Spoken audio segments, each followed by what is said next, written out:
Over the years, the impact of the Russo brothers on the MCU only grows.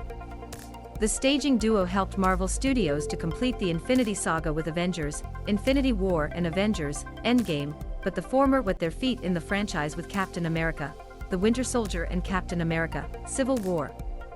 The Civil War was considered by many as Avengers 2.5, while the Russos brought together a plethora of Marvel heroes in an ideological battle between them. While the film was congratulated for his introduction by Spider-Man, the stellar villain of Baron Zemo, and the moral gray area in which his heroes are going through, one of the greatest criticisms of the film is his palette of colors. Marvel Studios. A large part of the MCU has looked into its origins of luminous and colorful comics, but the Civil War was a little more attenuated, some critical fans saying that it looked desaturated. Well, it turns out that this classification of colors was made intentionally, or at least that is what the Russos say. Live in gray in Civil War. In an interview with Vanity Fair, Captain America, the directors of the Civil War Joe and Anthony Russo addressed the criticisms of their second Cap film on his desaturated color palette.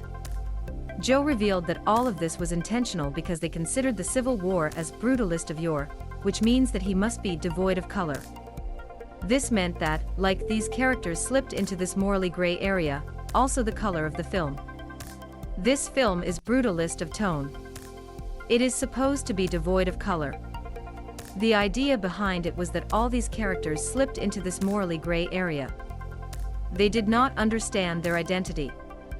They were in conflict some with the others.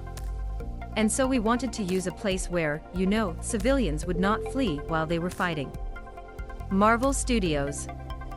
The director also offered a funny treat on the set of the culminating battle of the tarmac in the film, noting that they did it on the back a lot of sound scenes in Atlanta, and that almost everything else behind plan is all CG. This meant that, with most of the characters being also CG, the day of Scarlett Johansson literally including by itself with a cascade player, in what was extreme heat to the era.